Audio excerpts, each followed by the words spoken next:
Olá, turma, tudo jóia? Aqui é o professor Valfrido e hoje eu vou continuar com a nossa aula. Na última aula nós vimos sobre energia.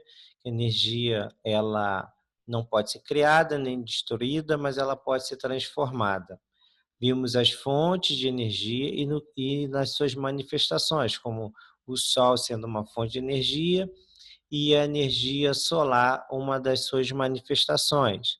Vimos, por exemplo, também o vento como uma fonte de energia e a energia eólica como uma manifestação, ou seja, a sua utilização, de onde tiro e onde eu uso, beleza? A gente viu também sobre energia cinética, essa energia que está nos movimentos, ou melhor, nos corpos em movimento, e vimos a energia potencial que está presente nos corpos em repouso. É, Quando eu tenho, então, um corpo em repouso, eu tenho muita energia potencial e baixa cinética, e um corpo em movimento, muita cinética e baixa energia potencial. Essas duas energias são a base de todas as outras energias. E hoje a gente vai falar de energias presentes nos seres vivos. Para que um corpo exista e funcione, ele precisa de energia. E essa energia tem que estar em cada pecinha que ele forma. As peças que nos formam são as células. Todos os seres vivos, com exceção dos vírus, que existe uma discussão se são vivos ou não, mas vamos focar aqui na questão da célula. Todos os seres vivos têm células. E todas as células precisam de uma energia química para poder funcionar. Seria a gasolina da célula. E sem essa energia, a célula não funciona, ela morre. Como o corpo é feito de células, todo o corpo ele vem a falecer. Quando a gente fala respiração de seres vivos, nós vamos ter que ter um olhar para duas facetas.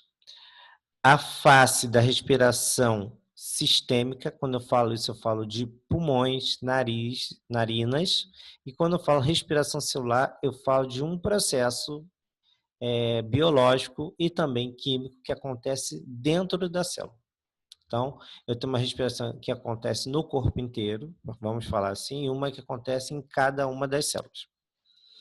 Então, vamos lá. Respiração, o sistema respiratório, então, ele é composto pelas nossas narinas, vias aéreas, inferiores, superiores. Ele vai ser composto pelos pulmões, brônquios, no caso também, os alvéolos pulmonares. Essa é a respiração, onde o ar entra, que é pela inspiração, ele absorve, né, essa inspiração absorve o gás oxigênio, e ele tem a função também de eliminar o gás carbônico, porque o gás carbônico ele é necessário, mas em alta quantidade no corpo ele torna-se tóxico. Então, inspiração, o ar entra buscando o oxigênio e a expiração de igual em inglês, saída, de externo, o ar é liberado cheio de gás carbônico. Essas trocas que acontecem, elas são necessárias. Então, o ar vai entrar pelas narinas, vai ser filtrado pelas fossas nasais. Deixa eu tirar esse azul aqui. Vai entrar pelas fossas nasais, vai descer pela faringe, laringe, traqueia e brônquios. Isso tudo está aqui, ó. Deixa eu tentar botar o lápis aqui que fica mais fácil. Então, o ar, ele entra aqui pelas narinas, cavidade nasal, ar aqui aquecido, umidificado, filtrado, desce pela faringe, passa pela glote, passa pela laringe, onde a gente forma a nossa voz, desce pela traqueia e vai para o brônquio direito, no caso aqui é esquerdo, né? E aqui é o direito, posição anatômica ao contrário. E aqui dentro ele tem ramificações que vai chegar até uma bolinha chamada alvéolos, que lá está desenhada aqui. Então, o ar cheio de oxigênio, ele chega aqui, ele também traz um pouco de gás carbônico, é normal, tá? Só que aqui eu tenho mais oxigênio do que gás carbônico. Então, por pressão, eu vou chamar de pressão, mas é uma questão química. Como eu tenho mais oxigênio aqui e menos oxigênio no capilar sanguíneo, ou seja, no vaso sanguíneo fininho que passa aqui, e ele vem nessa direção, o oxigênio tem uma tendência entrar para o vaso sanguíneo. E o gás carbônico, tamanho e quantidade, ele sempre vai para o lugar onde tem menor quantidade. A regra é, onde está cheio, vai para onde está vazio, onde está, mesmo quando está cheio, vai para onde está vazio. Só que aqui está cheio de oxigênio, joga para o vaso sanguíneo. Esse lá está cheio de gás carbônico e aqui está vazio. Então, ele joga o gás carbônico para cá. Logo, eu tenho a saída do gás carbônico. Esse gás carbônico, ele vai embora com a nossa expiração, tá?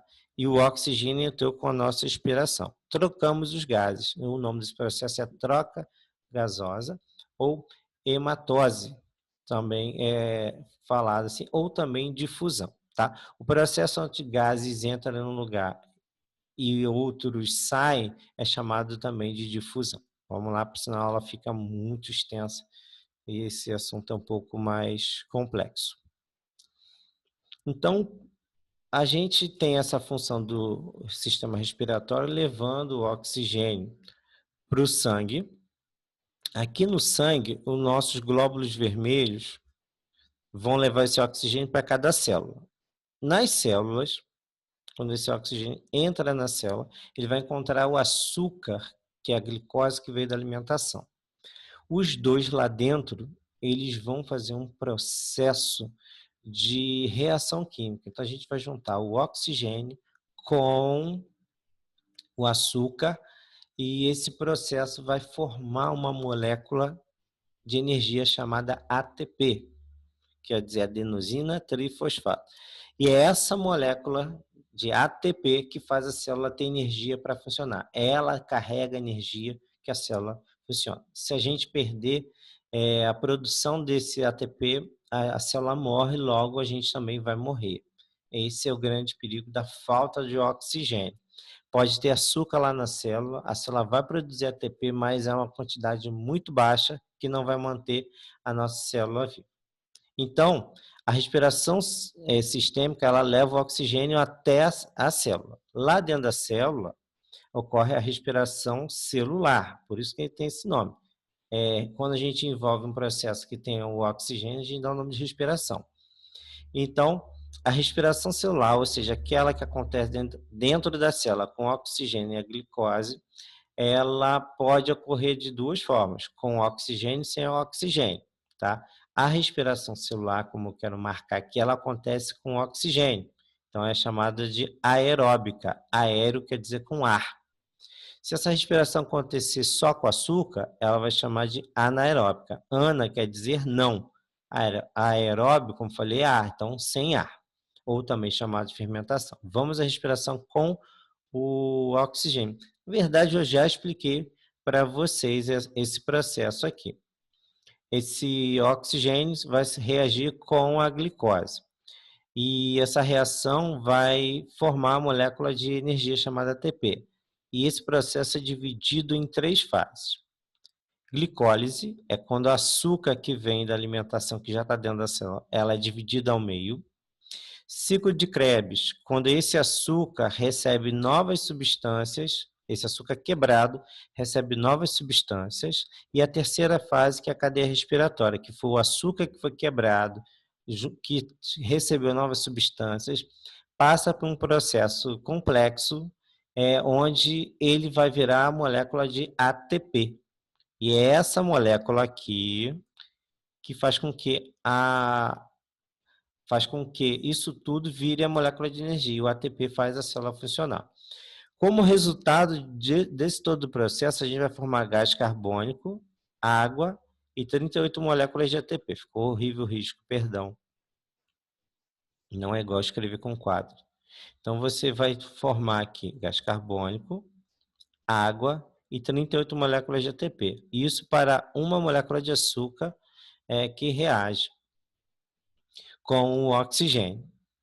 Disso aí, essa quantidade de ATP que eu estou falando aqui, ó, 38, vai manter a célula viva. Só que a gente faz isso constantemente. É isso que mantém as nossas células vivas, tá? Isso tudo acontece dessa forma. Esse aqui, pessoal, tá? Deixa eu aumentar um pouquinho aqui. C6H12O6 chama-se glicose, que é uma molécula de açúcar. É a menor parte do açúcar que a gente come. Esse açúcar pode estar no açúcar mesmo, no açúcar do pão, no açúcar do arroz, enfim. O açúcar ele tem uma origem vegetal. Os vegetais nos fornecem esse açúcar. A gente vai ter 12 átomos de oxigênio, ou que a gente chama 6 moléculas de gás oxigênio, que o gás oxigênio é feito de 2 oxigênios. E é quando esses dois reagem lá dentro da célula, onde a gente tem essa união entre esses dois, eu vou formar esta molécula aqui, que ela é energia pura para a célula ficar viva. Isso aqui que a célula quer. É esse aqui o principal produto para manter a célula viva. Agora, como consequência, igual você liga o carro e sai fumaça, tem o gás carbônico e tem a água. Essa água é reaproveitada pelo corpo. Chama-se água metabólica. O gás carbônico, ele vai embora e vai sair na respiração. É isso que acontece nesse processo, tá?